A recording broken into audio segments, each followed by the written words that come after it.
Mr. Verdude is going to use the criminal justice system to harass and to punish you. Yes, you are. Yes, you are.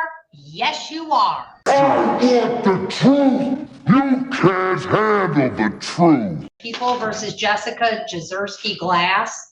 Aaron Wagner, on probation. Going to enter a plea of guilty of having contact with Mr. Verdude, and then we're asking if we can address the court prior to sentencing.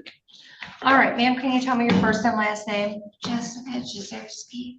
All right, did you go over this probation violation arraignment and advice of rights form? I did. Did you understand your rights? Yes, And did you sign and date the back of that? I did. And you understand, ma'am, that if you enter a plea of guilty, you'll be waiving the hearing rights listed on this form. We're not going to have a hearing. Do you understand that? Yes, Okay. And you've had a chance to discuss that with your attorney? yes, And you understand there's a allegation you failed to comply with the no contact order. That's a non-technical violation. So I could give you the maximum possible jail time on this offense, which would be 93 days. Do you understand that? I understand. Or you gotta speak up for my court. I understand. All right, knowing all of that, ma'am, how do you plead to the allegation you failed to comply with the no contact order? Guilty. Mr. Gazicki? You know, I think obviously the court is well aware of this situation and that of the complaining witness in this matter. Mr. Jezierski, she's been under doctor's care for many psychological things. And Mr. Verdude has taken advantage. He's had contact with her, and although it's her fault, or she should not be talking to him, she's obviously, you know, he's manipulative, and she falls into the trap every time. You know, there's not much else I can really say, Your Honor. I'm just asking if there's an alternative to the 5 days in jail. As I indicated, court's aware of both parties in this case. I am. Yeah, and I just wish the court would take that knowledge into consideration. Ms. Wagaman, anything? The only thing that I have, Judge, is that I did call Ms. Jezierski directly before the last contact reported to me. That's what's so infuriating and frustrating about this. Correct. And then they had a phone conversation discussing the conversation that I had with Jessica to never contact him, hang up if he calls you, do not respond or react to any text messages. And not even 2 hours later, I got word that she talked to him. Here's the thing, ma'am. Mr. Verdude is going to use the criminal justice system to harass you and to punish you. Yes, you are. Yes, you are. Yes, you are. OMG, look at this creepy Mr. Verdude. Like, Judge is right. This guy here obviously rung up the legal guys and knocked on his girlfriend. And now he's shaking his head like, oh, I would never do that. And they have it on record. So he's obviously a creepy genius. He's going to, because he's consistently done it. Here's the thing though, you're on probation. You had a court order. And in that order, I said, you can't have contact with him. And I'm going to refresh your memory. Last time we were here, or the time before, when I learned that you had a VOP for contact with him.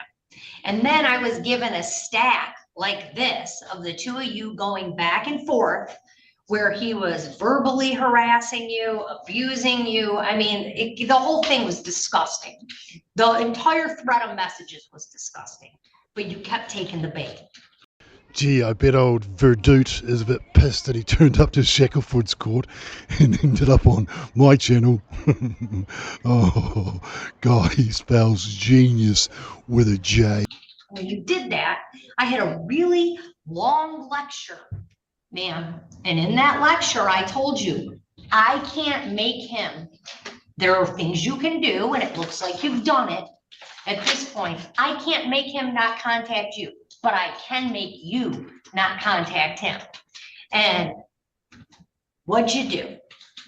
He starts using the criminal justice system again. He contacts you all the time, but you respond and you don't do what he wants, and he goes to your PO, right? Yes. So he goes to your PO and provides some evidence that you have had contact with him, right?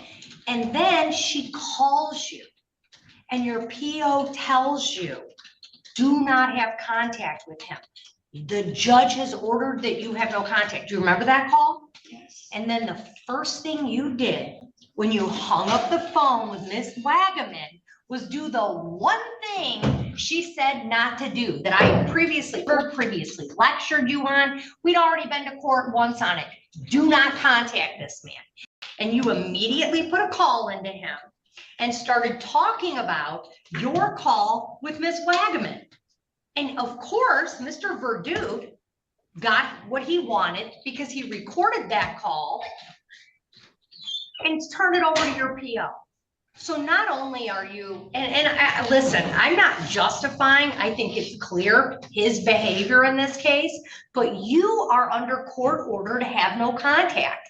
And the one thing, if it would have been this back and forth, we would have looked at it. But when I have a probation officer call a defendant and say, hey, remember, you can't talk to him, period.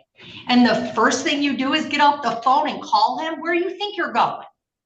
Where do you think you're going when you outright violate a court order like that? Yeah. That's right. Ding, ding, winner, 5 days jail. That's where you're going. And I hope you learn something from this because whatever's going on between the two of you is quite frankly insane. And if you have any contact with this man, you're out of your mind. Because anytime you contact him, he just turns around and tells Aaron and you go to jail. And the only thing I think is going to break this cycle in your mind where you understand what no contact means is if I send you to county. That's it. That's all. That's the only thing that's going to work.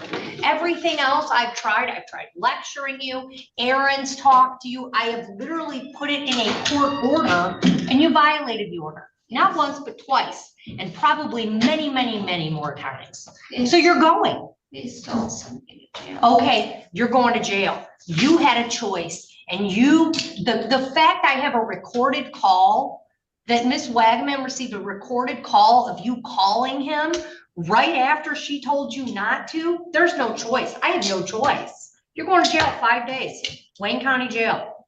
And when you get out, you talk to Aaron and you do not talk to Mr. Verdude, because if you do, next time I'll put you in for 10. And he's going to bait you and you know it. We're set.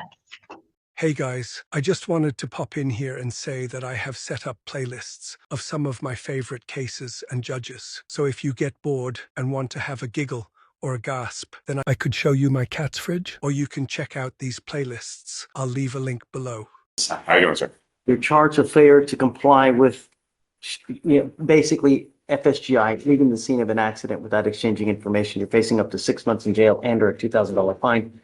We're going to do probable cause yet. Okay. Thank you, Your Honor. On March 22nd, 2025, in Harris County, Texas, the complaining witness went to the police station to make a report for someone that struck her vehicle and failed to stop and give information. On March 24th, 2025, the officer reviewed body-worn camera where the complaining witness stated that while she was at a soccer game, someone struck her parked vehicle.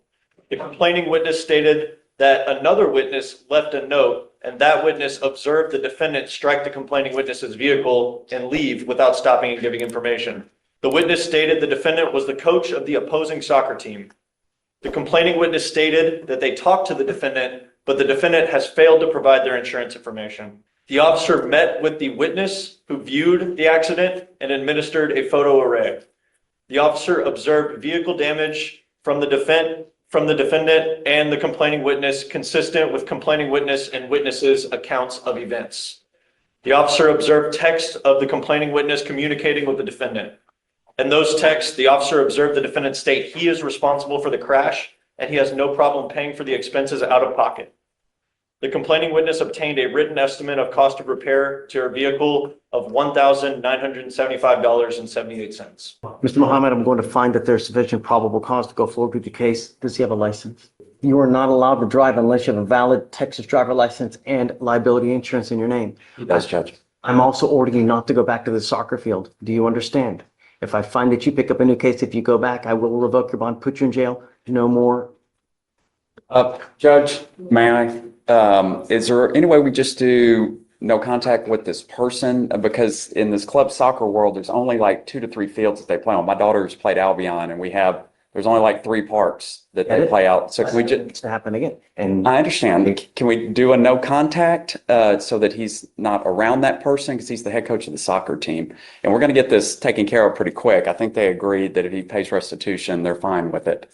how is it going to be possible if they're still playing soccer that it's going to? I think he can avoid them. These parks are big. There's Dice, Zuby Park. Go ahead.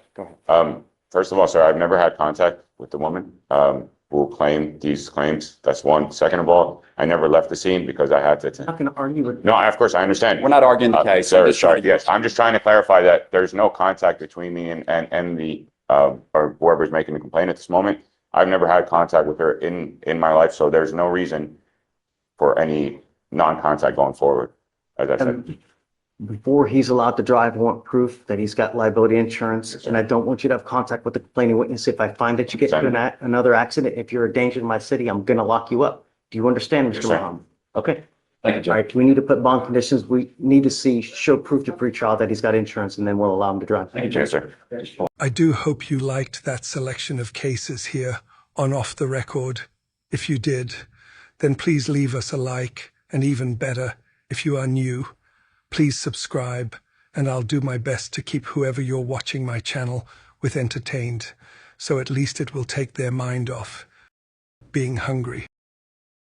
And if you are looking for another episode that has all the boring stuff cut out and gives you just the good stuff, then here a couple that may interest you. Enjoy.